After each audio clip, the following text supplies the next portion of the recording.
Hello, everyone. I want to thank you for joining us for the COVID-19 and pregnancy live stream event that we're hosting today.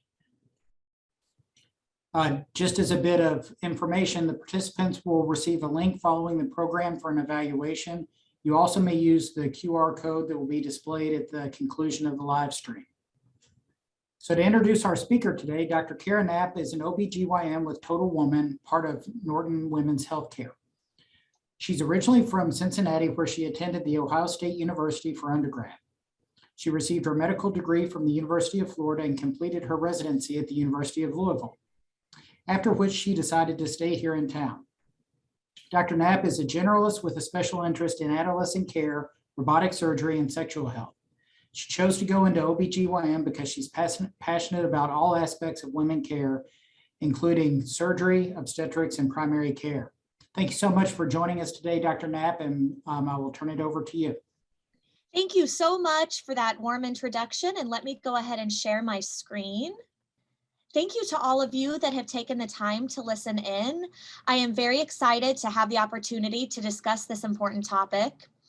This is an overwhelming topic, but thankfully the recommendations are actually quite consistent and clear.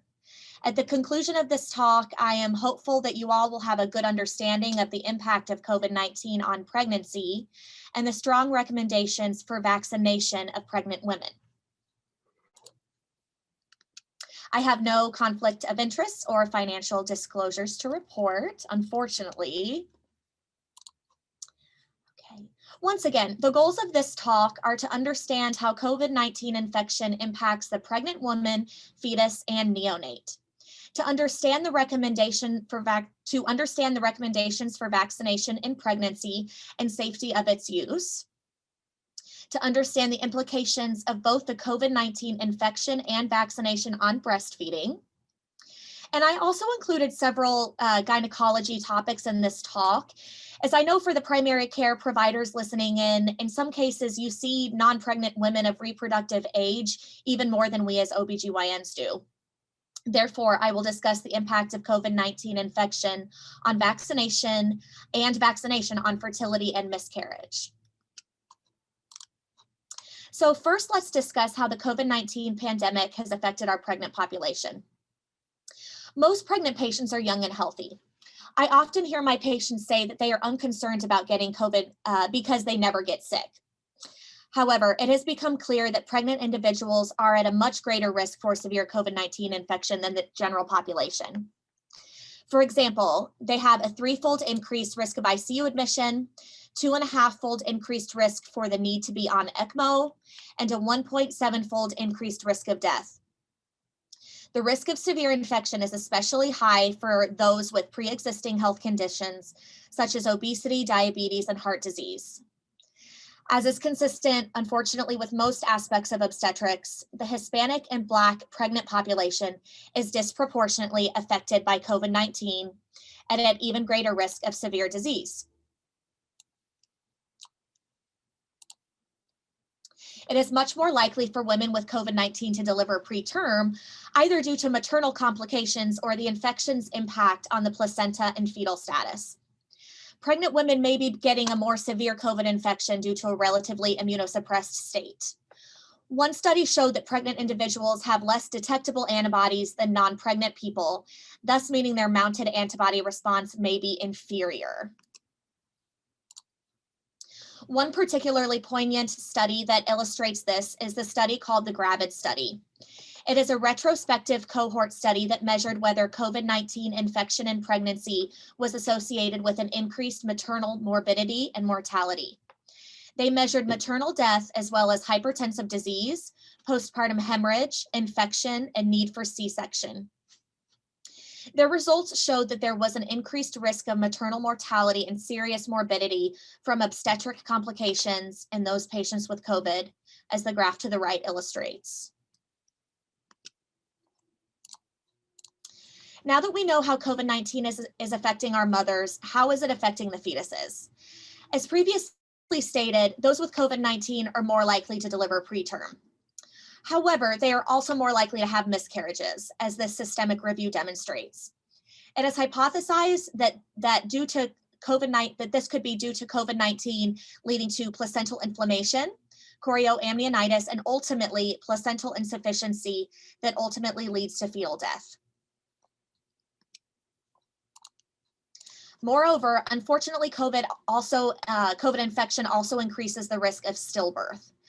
Once again, this may be ultimately due to the development of chorioamnionitis, which is evident on studies of histologic analysis of the placentas.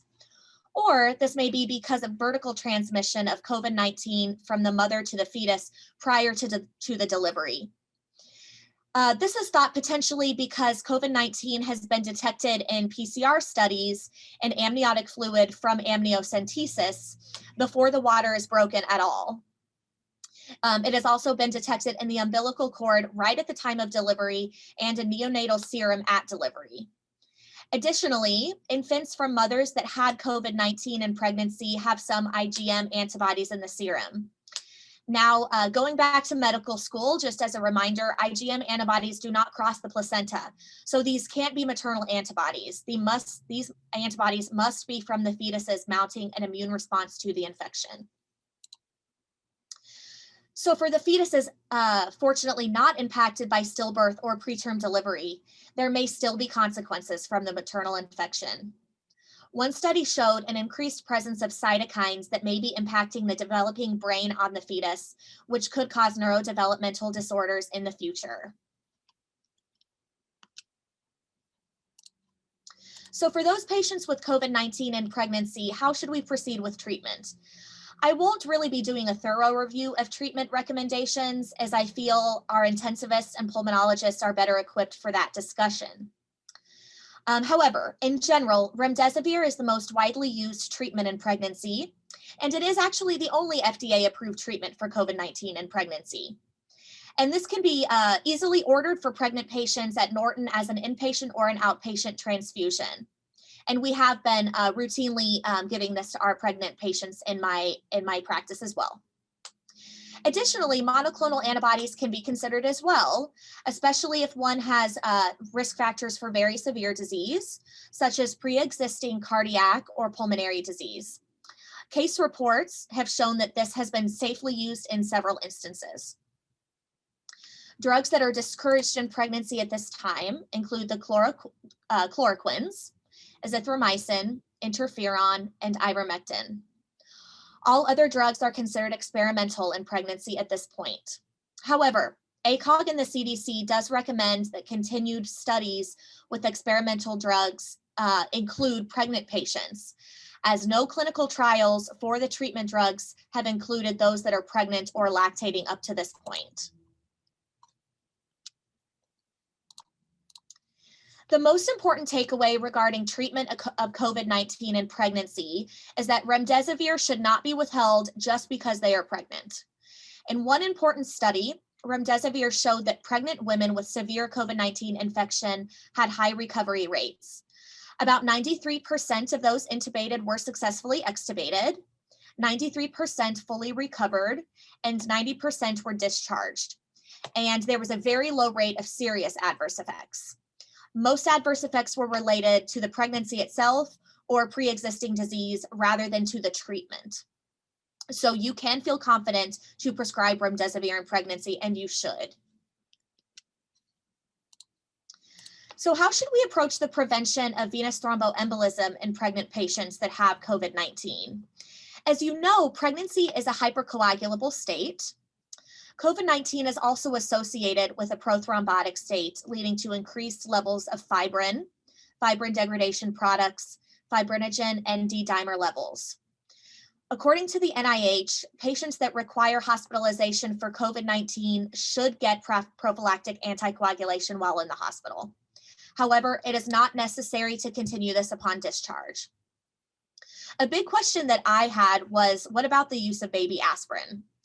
Daily baby aspirin in pregnancy has become utilized in especially high-risk pregnancies in general, but even also low-risk pregnancies. There are benefits of baby aspirin and evidence that daily use decreases a composite of poor pregnancy outcomes in all pregnancies, and that is regardless of COVID-19 infection. Therefore, encouraging especially those with COVID-19 to be on a baby aspirin in pregnancy certainly makes logical sense. And I know our practice has been encouraging those patients to be on that. However, I was unable to yet find any evidence that baby aspirin makes a difference in outcomes in the setting of COVID-19 yet. Now that I have sufficiently terrified you about COVID-19 and pregnancy, which was my intention, we can start to talk about the fact that we thankfully have an effective vaccine for this devastating disease. First of all, the vaccine works. Those who are vaccinated are less likely to be infected at all. Those who do get the disease have a less severe infection. They are also less likely to transmit the infection to others. About 77% of the US population has been vaccinated at this point.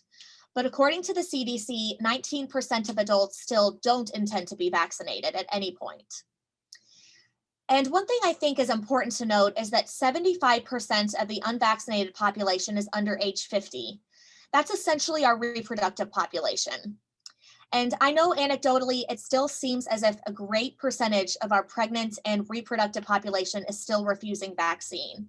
It's kind of a daily fight with our patients every day. I just wanted to briefly review the available vaccines. I won't go into this in depth because it is pretty tedious, but this slide is available for you if you'd like to reference it. A couple just important things about the different vaccines. I wanted to point out that only Pfizer is available for ages 5 to 18 at this point. Additionally, Pfizer and Moderna are more effective than the J&J vaccine at about 95% efficacy versus 66 to 85% efficacy. You can give the Pfizer vaccine 3 to 8 weeks apart, Moderna vaccine 4 to 8 weeks apart, and of course the J&J is just 1 dose. So what about specifically vaccination during pregnancy? I want to be clear that none of the COVID-19 vaccines have been specifically tested in pregnant individuals. Pregnant and lactating patients are unfortunately excluded from these studies. However, I am going to go into detail about the safety of the vaccine in a moment. The CDC shows that only 31% of pregnant people have been vaccinated against COVID-19. A vast majority of the COVID infection during pregnancy are among those who are unvaccinated. And those who aren't vaccinated are at risk of a much more severe illness. This is a retrospective cohort study from Israel that looked at the association between mRNA vaccination and risk of infection. The primary outcome was COVID-19 infection at 28 days or more after the first dose. The results showed that mRNA vaccination compared with no vaccination was associated with a significantly lower risk of infection. So although we have a great percentage of pregnant patients not yet vaccinated, it remains recommended that they should be, as it's decreasing severe infection. I personally hear a lot of my patients state that they don't want to get the vaccine because they are concerned about jeopardizing the safety of their baby. Although I know we get frustrated, these women are just trying to do the right thing and to just have a healthy baby at the end of it all. However, the vaccine is beneficial to the infant, with vaccination during pregnancy reducing the risk of infant hospitalization due to COVID-19 by 61%, which is pretty impressive. Although children seem to be quite resilient to COVID-19 infection with less severe disease, children in general represent 19% of cases of COVID-19, and children under age 1 may be at a great risk of very severe disease from COVID-19 infection. Therefore, any steps taken toward decreasing this risk is integral. In this study, which is a prospective cohort study from Israel, antibody titers at birth after maternal vaccination were studied. The neonatal titers were 2.5 times higher than maternal titers, with a positive correlation between the two. It also looked as though titers were higher the closer to delivery the vaccine was administered, with antibody levels decreasing by 10% every week. I thought this was important because I am constantly hearing from my patients, well, I've already been vaccinated about a year ago. I don't need a booster. In conclusion, getting the vaccine specifically during the pregnancy conferred maternal and neonatal humoral responses. So the most important question is whether the vaccine is actually safe. I have many patients refusing the vaccine because they feel there is not enough research on the vaccines yet. All you have to do is look at my reference list to know that that can't be true. I personally have 23 references concerning the vaccine, and I only got the tip of the iceberg. As is illustrated in these quotes, although the vaccines have been expedited, no safety standards have been relaxed, and additional safety monitoring systems have been enacted. In this quote, the rigor of COVID-19 vaccine clinical trials with regards to monitoring safety and efficacy meet the same high standards and requirements as with the typical vaccine approval process. But let's talk about any adverse effects that are possible. Allergic reactions are possible, but incredibly rare, about 5 cases per million for Pfizer and Moderna, and 7.6 cases per million for J&J. A couple things specific to the J&J vaccines. Of course, a lot of us have probably heard about thrombosis with thrombocytopenia syndrome, TTS. It has been documented, but still thankfully incredibly rare, with about 10 out of every million doses documented. Additionally, some cases of myocarditis and pericarditis have been reported with the J&J vaccine. This is mostly in adolescents, and it is still rare, being about 1 to 2 cases per 100,000.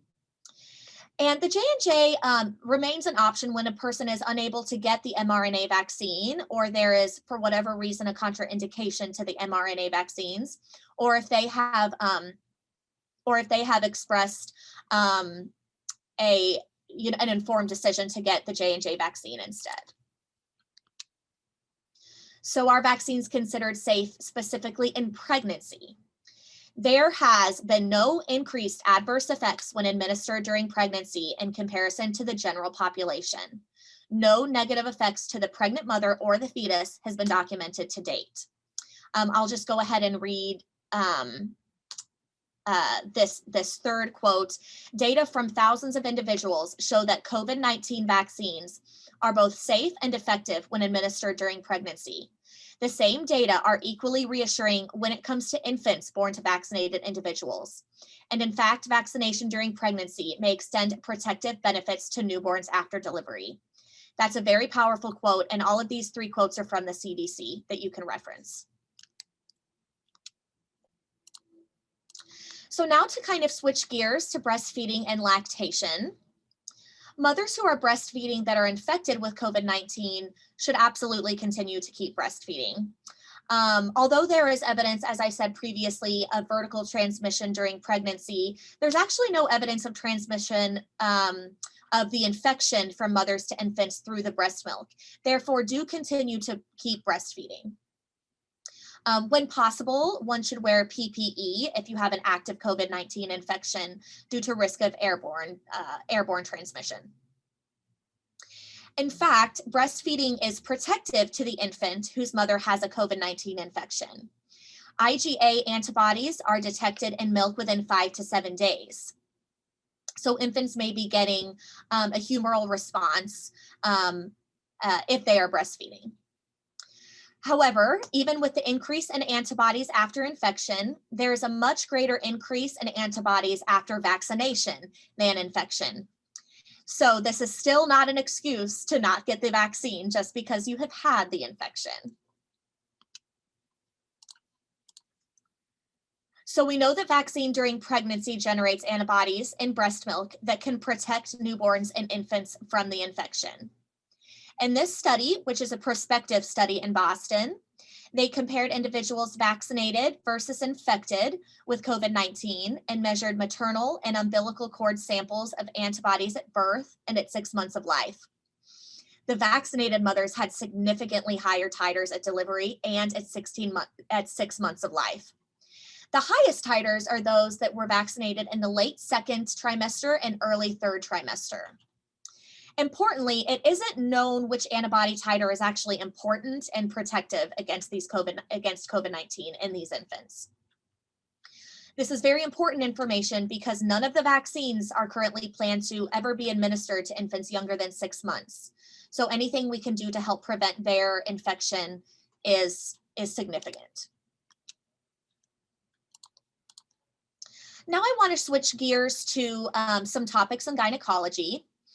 I was specifically asked to do a lecture on COVID-19 and pregnancy, but I began researching and got down a rabbit hole of some topics within gynecology. So first, let me go ahead and address vaccination and the effect on fertility. I have many patients who are trying to get pregnant who are refusing the vaccine. Some of these patients have been trying to get pregnant for years, or they have had several miscarriages, and they're just trying to not do anything to mess it up now. And I am empathetic to this. I know they're just trying to do the right thing. However, thankfully, there really isn't a reason supported in the literature to not be vaccinated if you're trying to get pregnant. There's no evidence that one needs to delay pregnancy after completing your COVID-19 series. There is a great amount of REI literature that is reproductive endocrinology and infertility, that there is no plausible mechanism that the vaccine could impair fertility. There were a couple, there was some previous concern at the beginning of the pandemic and the beginning of the vaccine administrations that there's something called sensation 1 that could impair fertility, but this has since been debunked in the literature. There are several studies that have looked into egg quality, embryo quality and development, pregnancy rates, and early miscarriage rates after vaccination, and there is no difference between those that are vaccinated and those that are unvaccinated. Specifically with IVF, one study showed no adverse effect on stimulation or pregnancy outcomes with vaccination. Moreover, the spontaneous miscarriage rate following vaccination is the same as the background rate.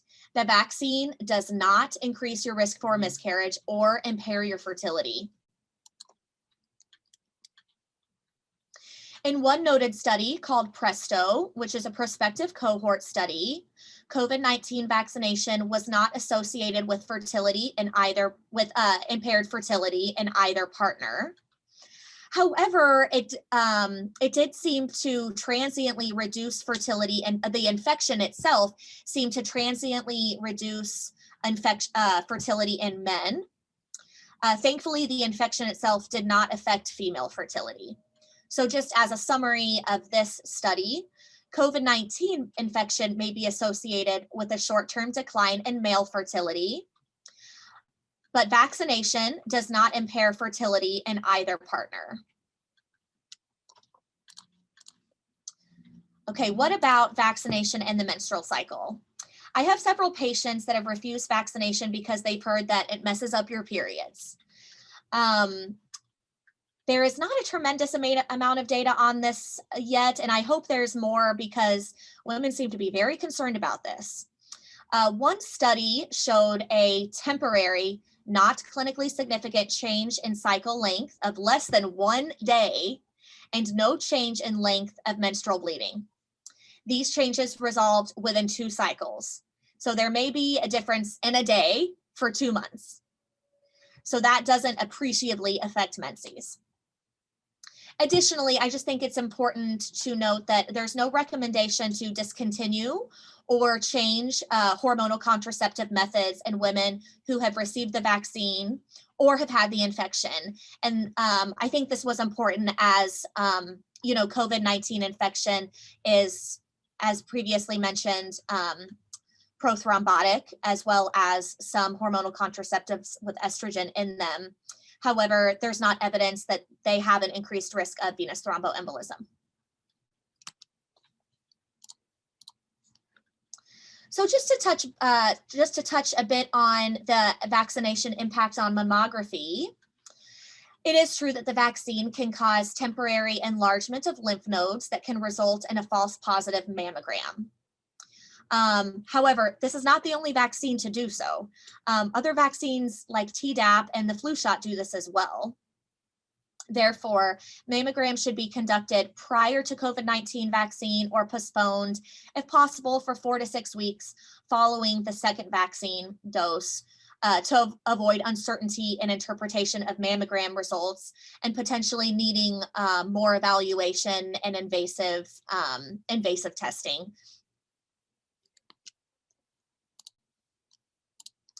So I'm going to just at this point review all of the vaccinations from ACOG in pregnancy. And ACOG is really where you should go for the most up-to-date recommendations for pregnant individuals. Of course, ACOG stands for the American College of Obstetrics and Gynecology. So they recommend that all eligible persons aged 12 years and older, including pregnant and lactating individuals, receive the COVID-19 vaccine series. The mRNA vaccines are preferred if possible.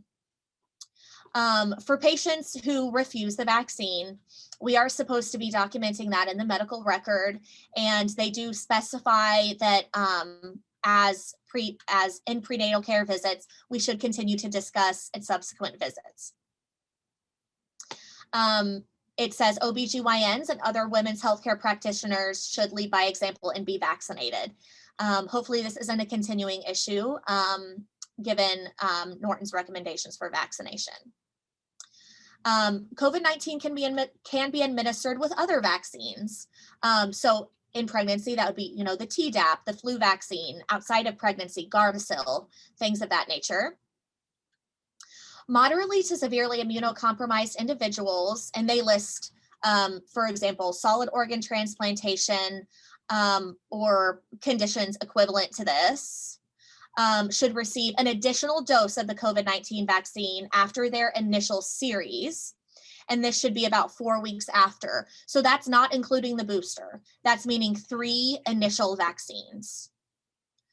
And RhoGAM should not be withheld from individuals who are planning or recently got the COVID-19 vaccine. This does not interfere with the humoral response at all. Okay, so what about the boosters? All individuals aged 12 years and older who received an initial COVID-19 vaccine should receive a single booster of the COVID-19 vaccine. All individuals who got the J&J vaccine needs to be at 2 months following their initial vaccine, so pretty shortly after. Those who got the mRNA vaccine can get a booster 5 months afterwards. And individuals may receive any vaccine product available to them for their booster dose. They don't need to receive the same product and continue with that. For example, if you got Moderna, you can get Pfizer for the booster and vice versa. Once again, mRNA vaccines are preferred. Adolescents aged 12 to 17 are eligible for the Pfizer vaccine, and this should be recommended. And once again, only the Pfizer vaccine, not yet the Moderna or J&J. Moderately to severely immunocompromised individuals should receive a booster dose 3 months following their primary series. Once again, as a reminder, their initial series is 3 doses, and then their booster should be in 3 months. If they've got, but I think the J&J is after 1 month, so they're kind of getting vaccinations all the time. Okay. And I did want to touch on CDC's recommendations as well, if you don't believe ACOG, and surprise, they're the same. So if you are pregnant or recently pregnant, you are more likely to get very sick from COVID-19 compared to people who are not pregnant. Additionally, if you've had COVID-19 during your pregnancy, you're at increased risk of complications that can affect your pregnancy and your developing baby. Getting the vaccine can prevent you from getting very sick from COVID-19 and can prevent these significant complications. Vaccine is 100% recommended in patients who are pregnant, breastfeeding, trying to get pregnant, or might become pregnant in the future. People who are pregnant need to stay up to date with their vaccines, including getting boosters when it is time to do so. Evidence continues to build that the COVID-19 vaccine during pregnancy is safe and effective. There is absolutely no evidence that the COVID-19 vaccines cause any fertility issues in women or men. And I just thought this was a helpful diagram. It just shows what I said. If you forget when to actually give the booster, 5 months in pregnancy after those that got Pfizer or Moderna, 2 months after J&J. And again, they can really get any booster that is available to them.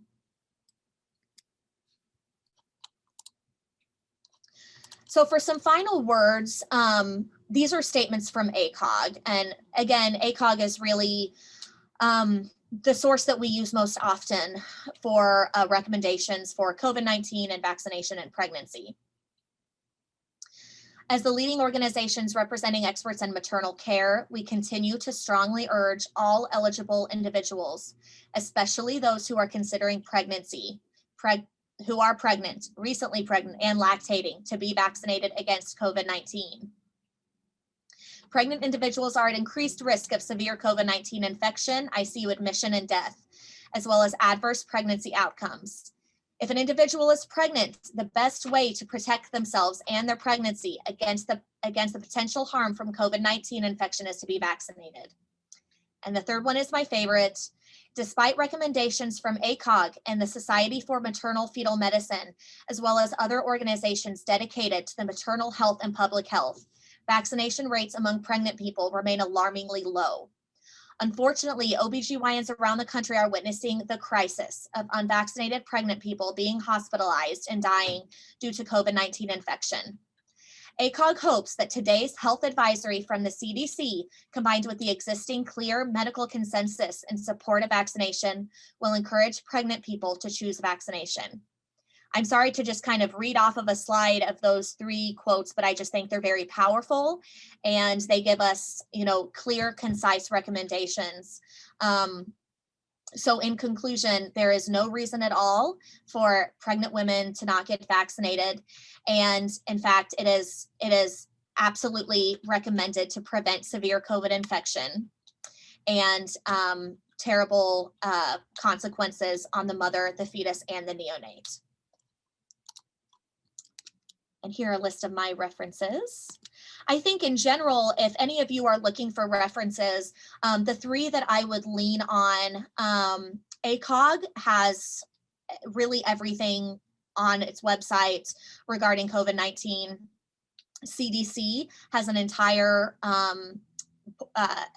area just for pregnancy, and Society for Maternal and Fetal Medicine. Thank you very much. Thank you so much, Kara. I think that was great. We do have a few or a couple questions from the chat, and then I wrote down a few questions during the course of your talk. So I think we'll have a little Q&A time if you're up for it. Yeah, sounds good. So first question is, does it matter what trimester the patient receives the immunization? Are there more problems from COVID in certain trimesters? And I guess alternatively, is there an optimal time in pregnancy for a woman to get vaccinated? Very good question. There's a couple things to consider when answering this question. On one hand, it is important for pregnant patients to be as up to date as possible on their COVID vaccines in order to prevent very serious infection and consequences of infection.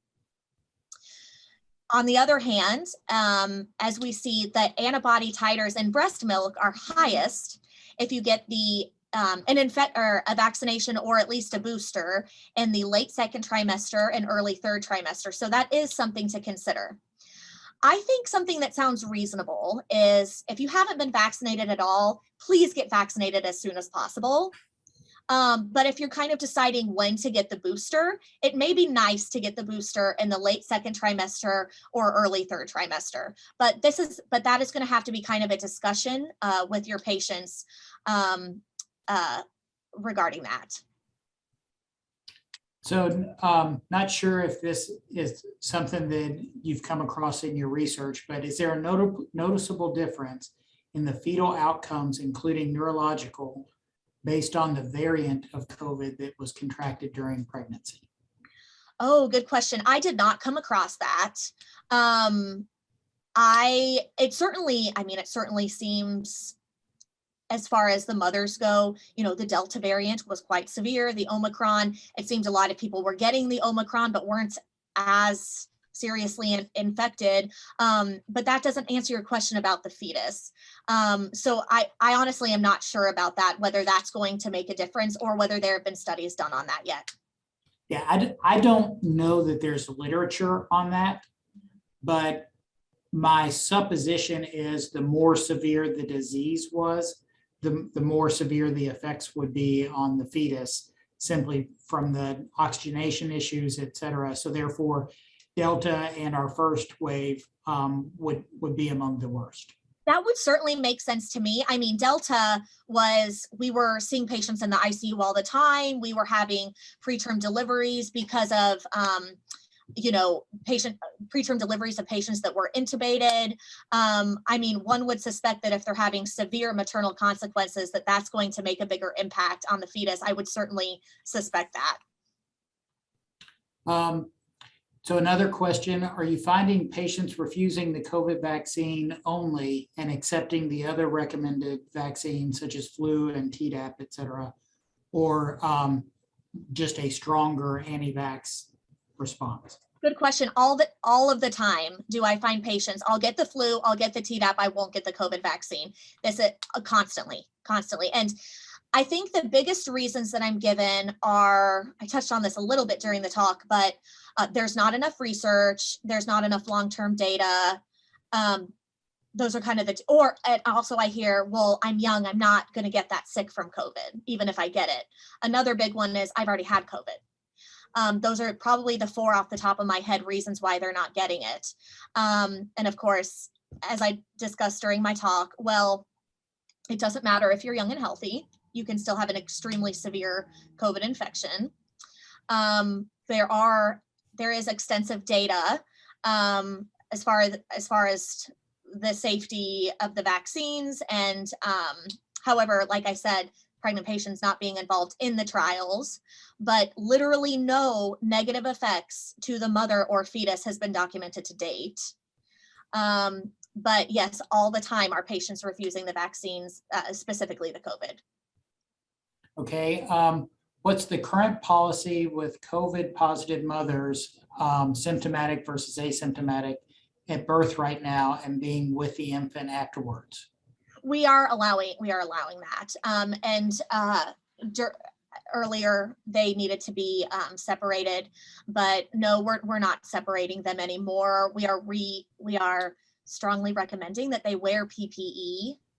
But of course they're discharged usually after 2 or 3 days, and who knows if they're doing that at home. But no, they don't need to be separated at this time. And I think the reasoning behind that was Norton Hospital specifically, but all throughout the nation, they just felt the risk of infant infection was low enough, and the risk of separating the infant from the mother, which kind of the risk and benefits were not there. It was a bigger risk to not have skin to skin for the first 3 days of life than their risk of infection from COVID. Thank you. So another question, what about the second booster? And it's currently for ages 50 and over, but would there be an instance where you would consider pregnancy an immunocompromising condition enough that pregnant patients should also get the second booster, so 4 total? I'm really glad you brought this up. And this is something that has kind of become a topic in like the last week. And so I'm thinking, gosh, I need to edit my PowerPoint. But so right now it is recommended, as you said, for the second booster to be given for those 50 and older and immunocompromised. At this time, ACOG, CDC, and SMFM is not considering pregnancy to be that immunocompromised state. Do I think it will be very long before it is? No, I think that's what's coming, especially because when the vaccines first came out, pregnancy was one of the first patient populations to say, okay, this is an extremely important population to get this vaccine because of the relative immunosuppression during pregnancy. So not yet is it exactly recommended, but I think that is coming. One thing I did want to bring up as well is, well, what about pregnant patients that are healthcare workers? And I looked this up last night because things are changing on a day-to-day basis right now. Still, healthcare workers, it's not 100% specifically recommended by the FDA or CDC to go ahead and get the second booster. Again, I think this is coming very, very shortly. It's just not written down in the literature yet. Thank you. So a question that popped into my head, and you may not have come across it in your research, but you mentioned that there was transient decrease in fertility in men post-COVID infection. Was there a mechanism behind that? Was it thought to be the febrile portion of the illness that this study, I found that in one study, they did not offer a mechanism. And I could guess, I don't know. It said transient reduction in fecundability. And so I don't know if that meant sperm count. It did not say. So I don't know that they know. Okay. And lastly, what impact have you seen from COVID, both from a pandemic perspective and then down to the individual level from the COVID infections in your patient population? So I think, as OBGYNs, we would all agree there was at least a year there where it was pretty horrific. Patients were we had pregnant patients in the ICU all the time. I have, not to get graphic, but, I delivered several babies of patients that were intubated and were having no idea that we were delivering their baby. And same goes with miscarriages in the ICU. It was pretty horrific there for a while, especially during the Delta variant. Thankfully, we've seen a decrease in that. Like I said, the Omicron, it seemed like was very widespread. It just seemed like every patient had Omicron. But thankfully it wasn't quite as severe. One thing I do want to mention, and this is anecdotal at this point, and kind of an opinion on my part, but I know it's the opinion of many OBGYNs in the Norton system, is that, a COVID infection, there is certainly an association with miscarriage and stillbirth. And I did mention that before, but there's not a lot of literature about it yet. I think I only found one study that shows an increased risk of stillbirth, and I think we're going to see a lot more studies on that. The placentas that we're seeing from patients that are unvaccinated with COVID-19 infection, I'll tell you, they look weird. They are hardened, they are calcified. There's something going on with these placentas of patients that have had COVID infection in pregnancy. So a lot of that still needs a lot more research, but that's just what we've kind of been seeing. So it's been over 20 years since I've delivered a baby, but that sounds to me like a major inflammatory change. Exactly.